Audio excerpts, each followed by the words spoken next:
All right, back to Coach's Corner, brought to you by the fabulous Marty's Flooring, and, of course, my favorite furniture store of all time. You know what it is. 2009, he threw for 574 yards versus Eastern Washington. I know where Eastern Washington is, Spokane. It was a school record by 100 yards, 11th best in history, single-game performance of any FC team. Recorded 2 of the top 4 of the top 21 games in school history. And in 2009, he was a finalist for the Walter Payton Award, one of the most prestigious awards in all of college football. His name is Michael Herrick. He's on our show today. So, Michael, let's talk about football. We only have 2 months and a week before the season starts again, or even camp starts again. So here's my question to you. Viewing is down in football, is down in baseball, although attendance in person baseball is up, but viewing is down in basketball, football, and baseball. What do you think is happening? Do you think your generation, you're 28 now, Ryan, how old are you? 20. 20. So do you think that your generation, from 20 to 28, is not watching sports on TV? What's going on in your opinion? I think the digital world has changed that a lot. Before, when people were watching sports, they had to watch to get updates and stats and highlights and all that stuff. They had to watch TV, and now we can get it all on our phones, and there's fantasy apps and all this kind of different stuff that they kind of get, so they don't really have to watch it on TV. They can go do whatever else they want to do, and it's just society's changed a little bit, so they're going to have to figure out a way to get more viewers on TV, I guess.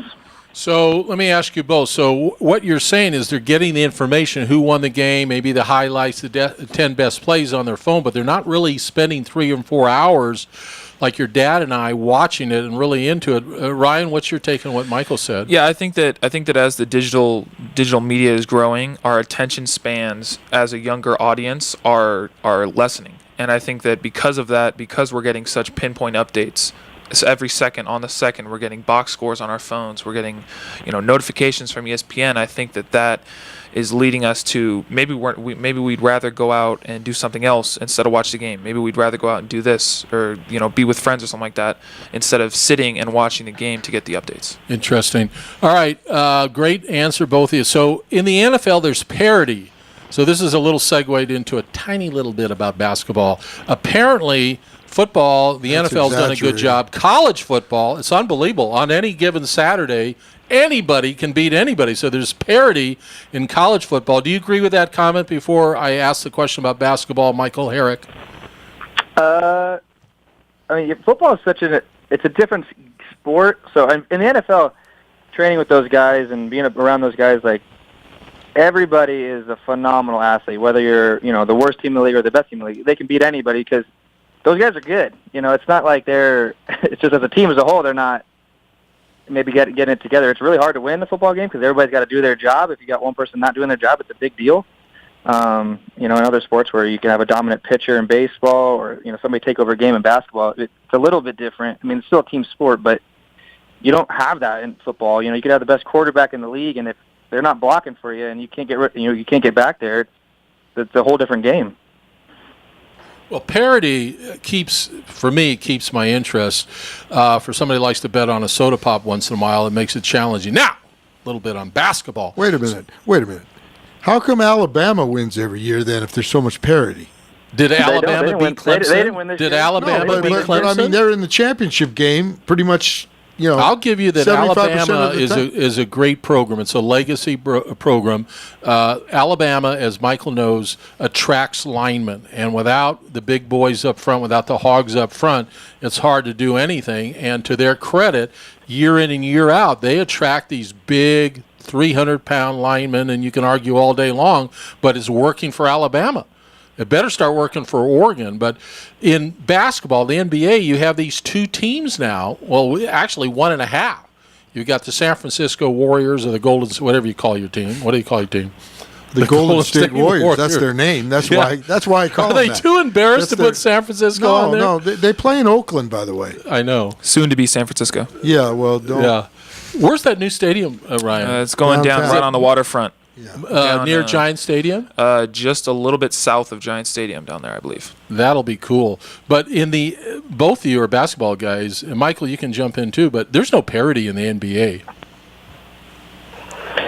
Yeah, I mean, I think if you watch the evolution of what happened with everything from, when Kobe and Shaq were the big two, and then all of a sudden the Celtics wanted to get the big three, and so the Heat went a bit further and said, to beat the Celtics, we got to go even further and get LeBron and Dwayne Wade and Chris Bosh, and then there was three, and then now how do we beat the Heat? We got to go with the big four, which is what happened with Golden State. So it's like everybody's trying to beat the best team, and that's just, in my opinion, that's just how it's kind of evolved. Is what are you going to do? People chase championships, and the media always, when they're ranking players, they're saying, well, you didn't win a championship, so you're not anything. Well, okay, I'm going to go win one then, and that's what you got to do. So. In college basketball, it's the same situation. When you look at the national champions, or even the runner-up to the national championship, they usually have three future NBA players on the team. It's all about talent. I'd like to believe. Everybody says that Brad Stevens, the coach at Boston, is such a great coach, and I believe he's pretty good. But it's about talent. And the Warriors were able to not only sign Kevin Durant, which they did, and he gets all this flack because he went to the Warriors. Well, if you're a free agent, why wouldn't you sign with a good team and with a chance to win? But the bottom line about the Warriors is they drafted Draymond Green and Klay Thompson, I love who that. are both Olympians in the second round. Round. How many second-round guys make the Olympic team? Not very many. I think Cleveland's too soft. Where is that fighter like Draymond? We need to toughen up. Well, he's a very unique talent because he can guard all the positions. And, we're talking about this NBA stuff, which I know you hate. We have Michael here. Let's talk about football. That's what you like to do. Let's talk about football. So coming up in the college season, SC, first of all, who's your favorite college team, Michael Herrick? It's got to be NAU and Ole Miss are my two teams. Are you going to stay with those two teams, really? That's my. That's my family. I hear. I'm just teasing you. So let's talk about Ole Miss. Hey, when they paint a mural of you in the stadium, you better be rooting for that team. So who's your quarterback? Don't you have a good quarterback coming back this year on Ole Miss? We do. He got hurt last year, so he kind of had a down year, but he was freshman player of the year in the country as a freshman, starting quarterback 2 years ago. From Thousand Oaks, so from Southern California. What's his name? I might know. Your dad surprised me that you were going to be on today. Otherwise, I would have done my homework on Ole Miss, so I'm embarrassed. You would have brought in another magazine. Go ahead. Who's the kid? Because that's where I grew up, Thousand Oaks. I might know the kid. Yeah, I don't remember. It's kind of embarrassing. That's all right. So that's a little embarrassing. Of all of the accolades, starting in junior high school football and high school football and playing at big-time college and playing in the pros, is there one moment that stands out where you go, wow, I did that, that happened? Is there one moment in all of your great success in football? In all honesty, the best moment I ever had football-wise was when we beat Hart and won our first for the league title way back when I was a junior in high school. All the single individual accolades were great, and it was, to me personally, it was a compliment to my teammates and my coaches and the people that were involved in my life and my athletic career. But the biggest thing was, as a team, we had a really good group of guys that we had a goal, and it's never been done before in the school history, so we can kind of felt the pressure from previous players at the school and coaching staff and all that stuff. And you made Aaron cry. I wish you were in the studio because Aaron, our producer, is fidgeting. He's twitching. He said he cried during the break. Look. I didn't cry. My brother cried. My brother was a sophomore in high school. He might have been a freshman, actually, when you were a junior, first beat Hart. And he came home crying because it was the first time Hart ever lost to Valencia. And he was bawling his eyes out, man. And I looked at him. I said, soft. But he wasn't alive with pride that night. Yeah, the Valencia win was tainted because there was no West Ranch, there was no Golden Valley. The talent pool was not diluted yet. The excuses come out. Hey, you're right about it. The talent pool was more compact. So maybe our team was better, but Hart was better, Canyon was better because the talent wasn't spread out everywhere. So I'm curious. I'm always curious when I talk to winners like yourself, and you're a winner in life too. You're also a police officer. Can I say which police department? Is that okay to say on the air? Yeah, go right ahead. Santa Barbara Police Department. So every day this young man, Michael Herrick, puts his life on the line. I was just spent the weekend up in Santa Barbara, and you guys do a great. I always feel safe when I'm up in Santa Barbara. So make sure your stickers are on your car. I do, Coach. Okay. Trust me. So I'm always curious, for people like yourself that's had an extraordinary amount of success, how much of it is mental? How much of it is physical? How much of it is emotional? Do you have to have a balance in those areas to achieve the success you've had? Yeah, I think it's a little mix of a lot of things. I mean, I personally believe that to be really good at whatever you choose to do in life, you got to really love it. So the passion has got to be there. I mean, if you don't love what you're doing, you're not going to do whatever it takes to be great at it because you don't really care as much as you probably should. But you got to do a bunch of different things. I mean, I played a position where, in my opinion, it's a lot more mental than people know. I mean, you're watching film more than you're out in the field practicing, getting your mind right and knowing what defenses and blitzes are being thrown at you and tips here and there and all those different things. And it's a combination of a lot of things. But if you don't, if it all comes to me, if you don't love what you're doing, you're not going to put in the time and the effort. Okay, but a lot of people, you're being very humble, which is great. Talking to Michael Herrick, ladies and gentlemen, on the show we call Coach's Corner at KHTS, award-winning radio station. You can listen to our show on hometownstation.com. I forgot to say Nick. I forgot to say we're dedicating the show to Nick. Nick Mercado. Yeah, Nick Mercado. Mercado. Nick. So if you're still listening, Nick, loved our conversation this morning. He went to Hart, and we won't hold it. I won't hold it against him. No, but I liked him. I liked him. So big shout out to you, Nick. All right, back to you, Michael Herrick. So a lot of people love what they do. Okay, I was a good athlete, but I didn't make it. Here we go, Ryan. So, Michael, wow. Your dad's on fire today, Michael. I wish you were here to cuff him. So it has to be more than loving the sport. Did you put extra time into doing your homework? Did you put extra time in getting the details on your opposition? All the time. I would treat every game like it was a championship game because it's that. But that's what it goes back to. That's what it meant to me. I wanted to be great at it. I loved it. I loved the competition. I loved preparing. The things I miss about football is working out with the team and going through, Hell Week and all those things, and just going through the tough times with your fellow teammates and preparing and putting in the hours and then seeing it, come to fruition at the games. The game's only 3.5 hours long, but so much more work gets put into it, leading up to it, Monday through Friday for me. Yeah, I did. I put in a lot of time. I sacrificed a lot. I think most, athletes that work at a high level do that. Well, I don't want to embarrass you, but I'm going to share a story with our listeners about, and I always tell this story because people always ask me, like you've been asking, what's the difference between somebody like you and some normal quarterback in high school? And I said this story the night before the Hart-Valencia game that we've been talking about. It was about 2 a.m, and your mother bumps me and says, I hear some noise in the front of the house. Why don't you go check it out? And I was kind of mad because why do I have to check it out? If it's a robber with a gun, I'm going to be dead. So anyway, I go down the hall. You want to send your wife out first? Hey, she's a lot tougher than I am. She heard it. Yeah. So anyway, I go down the hall, and I turn the corner, and I see the television on. It's 2 a.m. And I see you sitting in my chair, which bugged me to start. And you're watching TV, and I thought at that time you were a big fan of the Friends television show. So I go. So I'm thinking in my head, this idiot is up till 2 a.m. watching his stupid television show when he's got the biggest challenge of his career on the line the next day.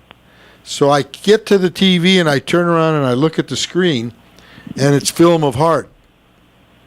And I looked at you, and you said to me, I just wanted to get one more look at him. And I tell people that story because that's the difference between greatness and just people that are good. You don't let anything, you look at all the details of every preparation you've ever done. I was Well, good, but that- we didn't have a TV when I was playing football. Michael Well, Herrick, our that's- special He guest. lived next door to the Flintstones. Yeah, that was the thing for me is, I mean, it goes back a little bit further because the year prior we should have beat them, but we blew it and we choked it away. We were up 28-7 right before halftime and ended up losing the game. And I going into that game, I knew I just felt we were better, and I thought this was our chance. And when you feel like you have an opportunity, I didn't want to screw it up. So I wanted to make sure I was as prepared as I possibly could be, and I didn't want to let people down because I knew this was it. Even going into the game, I think our first drive I threw an interception. I walked off the field and was like, I better not screw this up again. But it ended up happening, and that's the best moment I probably ever had athletic-wise. I heard Tyler Lyons was up till 4 a.m. watching Seinfeld, so the quarterback went hard. So that's the reason That's they a lost. cheap shot. Ryan Williams, our very special in-studio guest from West Ranch, maybe the best basketball player that's ever come through. He's tall enough. That's a in our stretch. century. That's a stretch, but Michael, I wanted to ask you on a different note. You had a great college career, a great career at NAU. Decorated FCS player. What was the difference that you thought between FBS game and the FCS game? And another one, what was it like your transition into the professional game? I mean, the SEC is always argued it's the best conference in the country. At the time when I got there, I think USC had just won a couple national titles with Leinart and Bush and those guys, and I watched that because I was from Southern California, and then Ogeron was there, my coach at Ole Miss, and so I knew that. And there was a stigma in the SEC that like SC couldn't hang in the SEC. That's like the only team I feel like could have done it. Their third string would have competed with us at the time, but the SEC, it's fast. It's every position has athletes, and they're deep. So the third string could play anywhere. I think that's the difference. It was so much faster of a game. The snaps were fast. I mean, I've played in the shotgun a lot in high school, but taking the snap under center, it was coming back so fast just because the game was so fast. I was having a hard time holding on to it because it surprised me. And then going to NAU, we still had players. I mean, I think our first string could hang. We actually went and played Ole Miss when I was at NAU. We could hang. I don't think we had the depth at the lower level.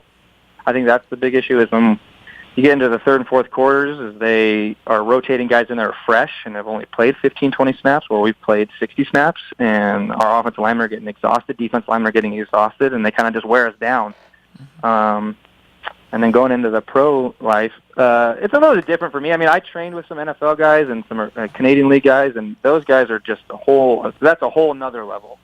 You got 350-pound linemen running 4.8 40s. I mean, it's like, it's a little overwhelming. I don't think people realize. I didn't realize it until I was next to them that these guys are absolutely insane. Over in Europe, it's a little different. I felt like I took a step back just talent-wise. It's just because that's what it is. You can only have a certain amount of Americans on the team at a time, and then they're trying to develop the sport in the country. So you got these guys that have never played, German foreign players that have never played, and they're learning the game. So I would have compared it to like a D3 level, just because they were athletes. They just didn't know the sport very well. So All right, it was a hang little in bit with us. of We a got to setback. take a break. Michael, and when football season starts, hopefully you'll come in the studio and we'll put your dad to the side and talk football.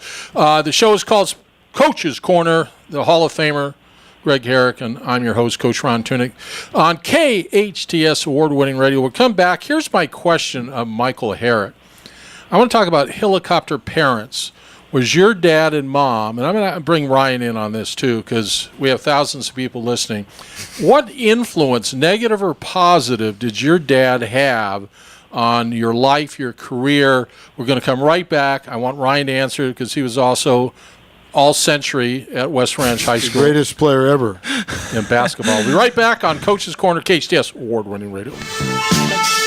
KHTS, the show's called Coach's Corner every Monday. I have a show every Tuesday at 1 o'clock, but we're on Mondays. So if you like sports, and the best sports coming up pretty soon, football. We'll finish up with basketball next week. I have as a very special guest Michael Herrick, who's won every award in high school, college, and in life. He's a police officer for the Santa Barbara City Police Department, and he's been winning all of his life. So my question goes to parenting, because I have friends that have kids in Little League. I go watch them. As a Little League parent, you can't say one word. You can't open your mouth or the umpire asked you to leave. So my question goes to, was your dad and mom, what influence did they have on you coming up? Were they supportive? What do you think about parents today in these youth sports, Michael Herrick? Officer Herrick? Yeah, I mean, Father's Day coming up here pretty soon. My dad was probably, without a doubt, the most influential person on my athletic and life, my careers. And he's a coach, but he actually never was my coach. He never coached one of my teams. He kind of let me do my thing. He didn't want it to be. He wanted me to earn it, which at the time I didn't really understand. As a kid, I didn't understand, but I understand it now. You hear all those parents like, well, the kid's playing because the dad's the coach. My dad said, I remember to this day, my dad was in the car and said, don't ever give them a reason not to play you. Work so hard and be so good that they have to play you, that you are one of the best players. And I never forgot that. And that's just kind of how I've taken that advice to the rest of my life, not just athletically, but whether I want to get a promotion at work or whatever. If you're the best, there's no doubt. So I thank my dad for not being overbearing, but I would go home and he would give me some advice. I know he knew what was up. I didn't play football till high school, so I was a basketball and baseball player all the way up until high school. So he would, I'd score 15 points in a rec league game thinking I was the man. I'd come home and be like, you're soft in the post. Like, oh man, like I need to go work on my game then. So, but it taught me hard work. I was never lazy. I was never given anything, and they were always there. My dad was always trying. When he wasn't at his own games, he was watching me play. And I hope I live long enough to see you become police chief of some great city. I know you will. You have tremendous leadership skills. So Ryne Williams, let me ask you. You achieved a lot in your young life too. You played high school, all century at West Ranch. Now you're in college basketball. Were your parents? Were they helicopter? What kind of parents were they?